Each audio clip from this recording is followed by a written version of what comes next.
Ça baisse. Le Monseigneur Noyer, il avait un petit peu questionné pour l'amener à me dire, mais quand on découvre par ça baisse, et de se dire, on a de moins en moins. Rendez-vous compte, au début, quand j'ai commencé, 30 communions le dimanche. Maintenant, si j'en ai une ou deux, c'est déjà bien. J'avais été un peu, le Père Évêque aussi du reste, un petit peu surpris de cette réflexion, mais qui était bien le reflet d'une époque, d'un type d'accompagnement avec des patients qui arrivaient à l'hôpital et qui étaient largement enracinés dans leur paroisse, avec une vie paroissiale, une vie sacramentelle. En quelques années de temps, tout cela a été complètement transformé. J'oserais presque dire tant mieux. Puisque nous sommes de nouveau maintenant confrontés à cette rencontre qui est en fait une annonce faite à des personnes qui sont parfois très éloignées de l'Église, ou des personnes qui ont parfois rompu les ponts un petit peu avec l'Église ou les communautés, et qui, au moment où elles se posent des questions par rapport à leur maladie, par rapport à leur vie qui est peut-être en train de basculer, sont tout à fait disposées à cette rencontre. Et je peux dire que, au cours de mon travail au CHU, maintenant je suis même dans un autre service, mais j'ai toujours été admiratif de ce travail, de cette évangélisation qui était faite, porte après porte, de ces rencontres et des fruits que cela produisait. C'est toujours émouvant d'assister l'onction des malades au cœur d'un service, lorsque l'équipe d'aumônerie, le prêtre ont demandé aux soignants qui sont là s'ils veulent assister à l'onction. Cela donne une humanité qui est bienfaisante, cela donne sens et témoigne en fait de tout ce que représente en fait la communauté, l'Église, et qui vient en quelque sorte souligner que l'on dépasse de loin le rite et qu'il se passe là quelque chose qui regarde la vie et qui ouvre un chemin. L'équipe d'aumônerie, j'ai eu l'occasion il y a quelques années d'accompagner un aumônier. J'avais été très très impressionné par le fait que, alors que nous étions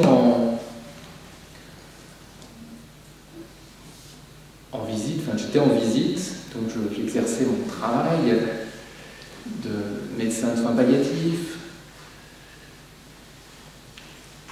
Cette personne m'a demandé d'interrompre la consultation en me disant, très poliment, qu'il fallait que je parte et que si je le souhaitais, je pouvais revenir, mais qu'il fallait au moins une demi-heure à 3/4 d'heure. Je me suis exécuté sans rien dire, sachant qu'elle avait compris que, parce qu'elle était fine, qu'il fallait qu'elle me donne une explication. Et de me dire qu'elle s'était rendue compte qu'à travers la porte fermée, avec le carreau qui est moitié opaque, elle s'était rendue compte qu'une de ses voisines était venue passer la tête très furtivement et puis était repartie. Et elle m'avait dit, vous voyez, ce matin c'est la visite dans le service. Et cette dame elle sait qu'on va probablement lui annoncer une mauvaise nouvelle. Alors je pense qu'elle veut venir me voir pour qu'on puisse prier avant quelle est la visite du médecin.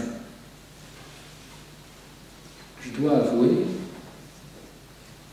que je ne sais pas si en étant dans la situation où était cet aumônier, j'aurais eu la force de témoigner d'une telle sollicitude pour mon prochain.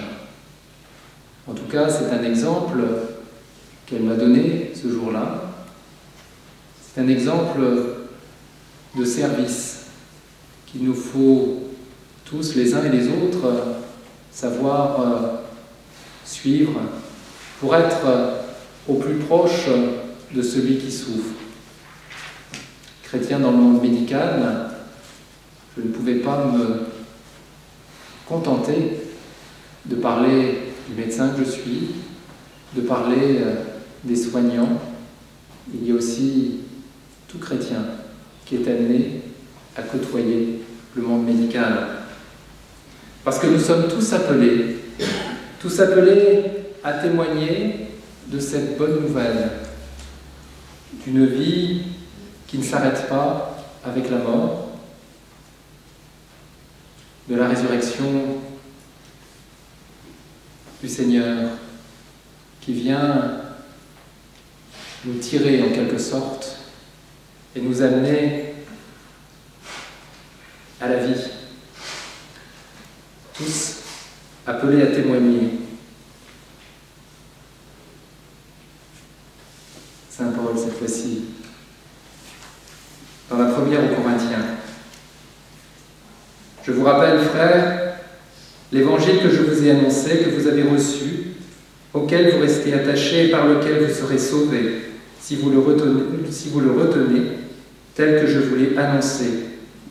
Autrement, vous auriez cru en vain. Je vous ai transmis en premier lieu ce que j'avais reçu moi-même. Christ est mort pour nos péchés selon les Écritures. Il a été enseveli.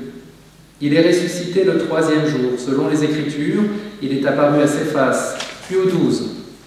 Ensuite, il est apparu à plus de 500 frères à la fois. La plupart sont encore vivants et quelques-uns sont morts. Ensuite, il est apparu à Jacques, puis à tous les apôtres. En tout dernier lieu, il m'est aussi apparu à moi, l'avorton. Christ est mort pour nos péchés selon les Écritures, il a été enseveli. Il est ressuscité le 3e jour selon les Écritures. Tous appelés à témoigner de cette bonne nouvelle. Appelés aussi à témoigner de la dignité de l'homme. Et c'est la dernière partie de cette intervention. Dignité de l'homme, toujours si fragile. Cette semaine, le Sénat se penche sur la révision des lois de bioéthique. C'est la recherche sur l'embryon.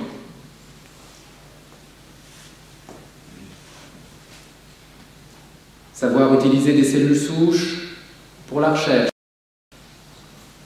Un chercheur novateur publie ses recherches révolutionnaires, comme pour mieux nous faire passer l'idée qu'il est absolument indispensable d'utiliser des légions d'embryons pour tester de nouvelles molécules, pour faire de nouvelles découvertes.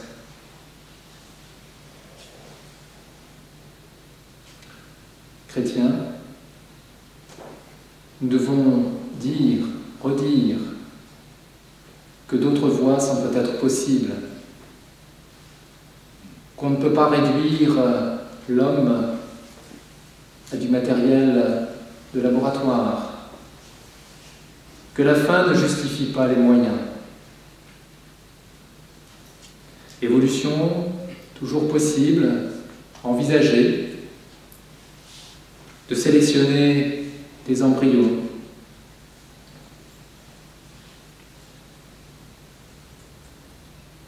appelle à la responsabilité des uns et des autres. Quand je vous dis cela, je ne suis pas là pour juger, je ne suis pas là pour condamner.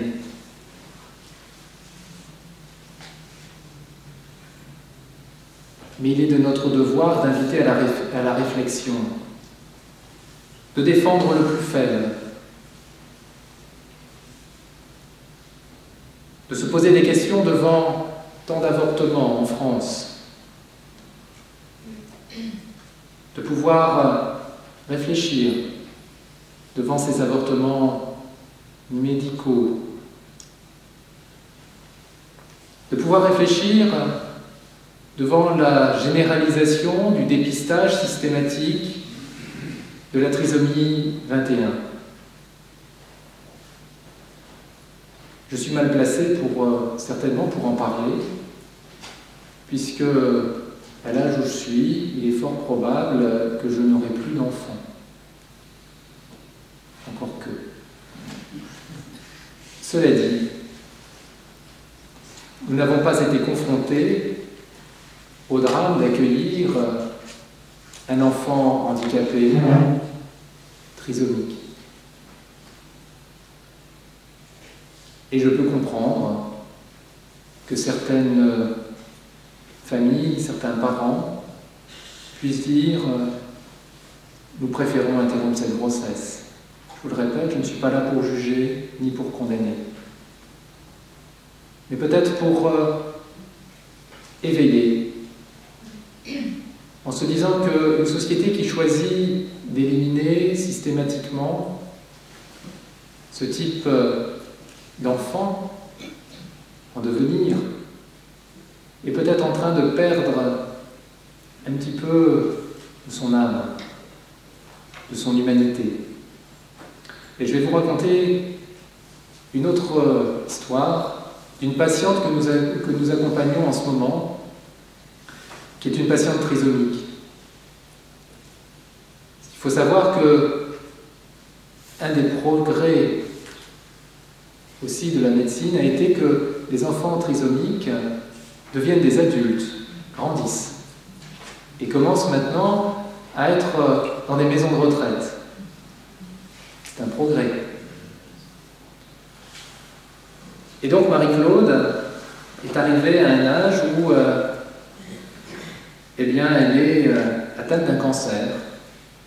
Et ça a été particulièrement difficile, parce que le diagnostic s'est fait un petit peu plus tardivement, même si elle est très bien accompagnée, mais ne se plaignez pas. Et puis, il a fallu, pour faire le diagnostic, qu'elle soit hospitalisée, ça n'a pas été simple. Et puis, il a fallu ensuite décider de savoir quel traitement on allait lui proposer. Et donc, tout le foyer s'est mobilisé pour faire en sorte que les hospitalisations soient le moins traumatiques possible. Ce qui fait que maintenant, c'est réglé comme du papier à musique. Lorsqu'elle est hospitalisée, la première nuit, un éducateur passe la nuit avec elle, pour qu'elle puisse s'habituer et que l'équipe puisse s'ajuster à elle. Les chimiothérapies se passent bien.